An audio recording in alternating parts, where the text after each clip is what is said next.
This video is a short one about the problems that you can have when you buy and try to use a Sparklets Type D soda siphon. So here we have a Type D soda siphon that you can buy from a lot of bric-a-brac, junk shops and off eBay. It's in reasonable condition, quite clean, chrome's quite reasonable. I'd say it's around about average condition, really. So we're going to see how whether it's possible to use one of these soda siphons as you buy it. So here we have it. So this one, fortunately, we can get the head off. So unscrew the head like that. So that's what it looks like. Still got its chromed copper cap on it, which is what you'd pretty much standard as you'd see them and find them. So that's what it looks like.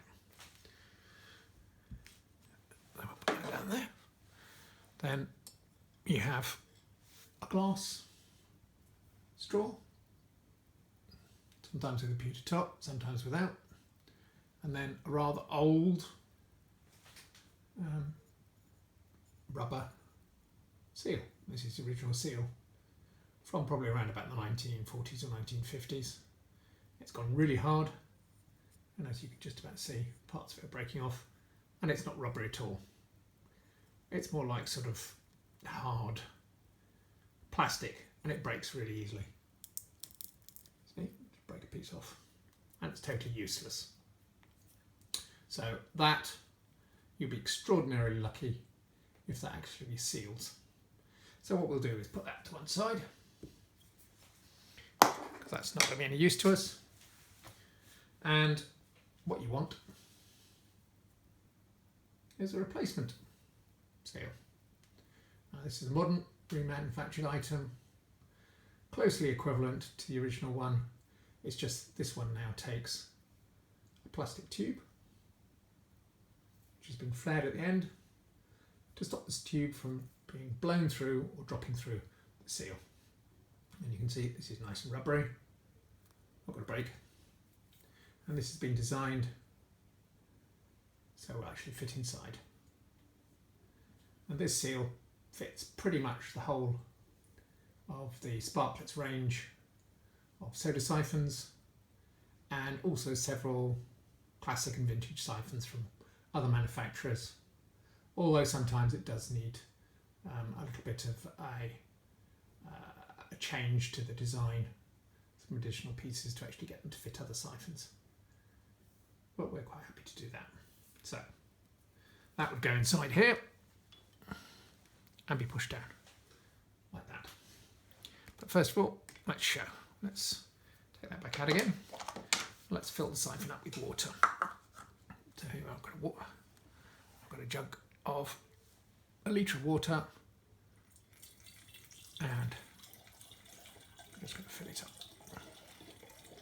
Now, Sparklets soda siphon of this type, and in fact the entire range Sparklets soda siphons, takes up to the red line, no higher, takes a quart or 2 pints, about 900 millilitres.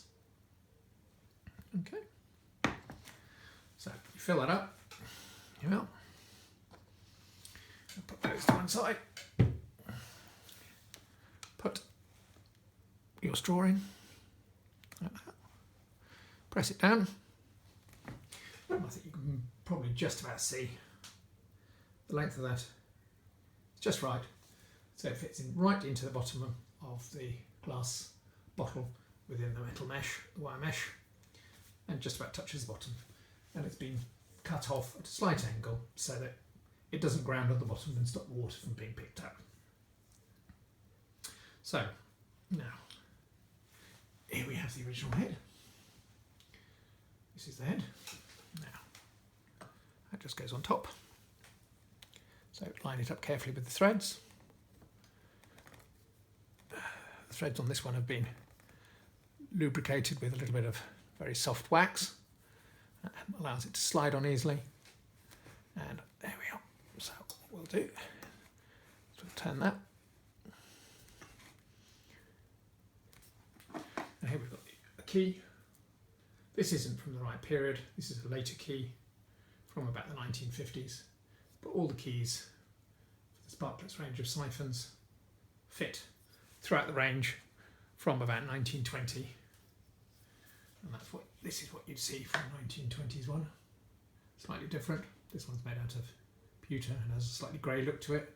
And it also has an aluminium cap on the top and a pewter arm.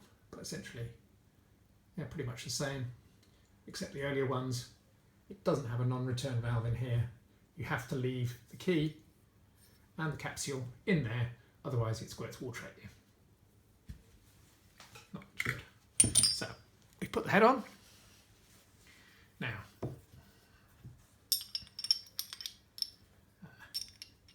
what you do, get capsule, like that, put that inside. Now, I tend to use Liss brand soda capsules, carbon dioxide capsules, in 8 gram size, because I know these reliably fit this. ISI brand doesn't fit classic and vintage soda siphons. It only tends to fit ISI modern soda siphons. So we've got the capsule in there. Introduce it onto there. Just guide it in so it doesn't fall out. Now I know from prior experience that this soda siphon head has one of the more common faults in it. It will charge with CO2 quite reliably, but when you try and dispense water, it squirts water out of the side from around about the lever pivot point. So what we'll do is we've filled it with water, screwed the head on, nice and tight, that's it. Not too tight, there's a little gap here. Now, you screw that on, I'll be quiet, you can see gas is going in, and in order for it to mix, you tip it up and down. Right, see it's still going in, and you can see some frost forming here. As the gas, liquid carbon dioxide in the capsule expands into the body of the soda siphon, it makes it go cold. So what we're going to do is we're going to get a little bit of frost forming on there. Probably can't see that very well, but the frost is now dissipating because its heat is conducted from the body of this and the key into there. So we'll just give that a bit more of a twist, give it ensure good mixing. There we go. That's it. Now, for the Type D, you can then remove this key. Did you hear that? You got a little of gas, and that was just some gas trapped between the end of the capsule and the seal inside here, just escaping. That's not a problem, and that's what we expect. Now, what you can see here, in the end, that's the piercing pin. Sometimes that gets blunt, sometimes it breaks, or gets bent. If it's bent, or very blunt or broken, it won't work. But we can generally replace that. Right, so here we are. You can see it's all charged up with gas, got water in it. It's not leaking, there's no water dribbling out of the end. So that's okay. So what we'll do now is we'll dispense some fizzy water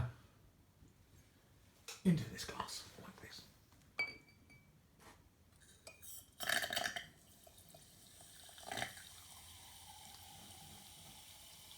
Right.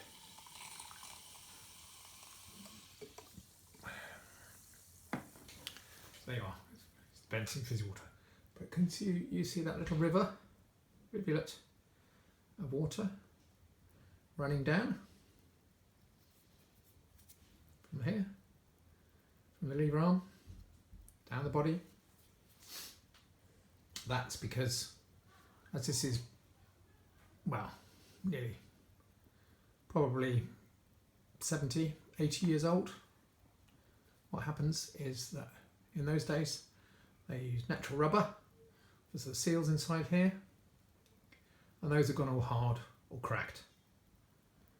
So there's some seals inside here, they've cracked, and now when you release water from inside here, the pressure is enough for the water to be driven past these cracked seals, and then it just whittles, just oozes at variable speeds, sometimes quite slowly, sometimes quite fast, out of here, and you're losing it from the bottle. So we can dismantle this and replace all of the seals in here, sharpen the pin, do some other things, and we can get this working. And this siphon, as you can see, is in good condition and pretty much works. But if you want it to work properly, we can fix it. And once it's been fixed, the soda siphon head will look pretty much like this. But we put a polished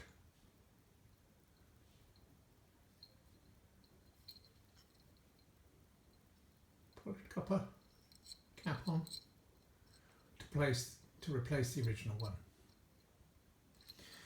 And if it was a Type C, which is earlier, that's from about 1920, we take the original aluminium cap off and we can replace that with, as here, an aluminium style one, or a copper one, like the other ones. And our latest development, which you may not be able to see there,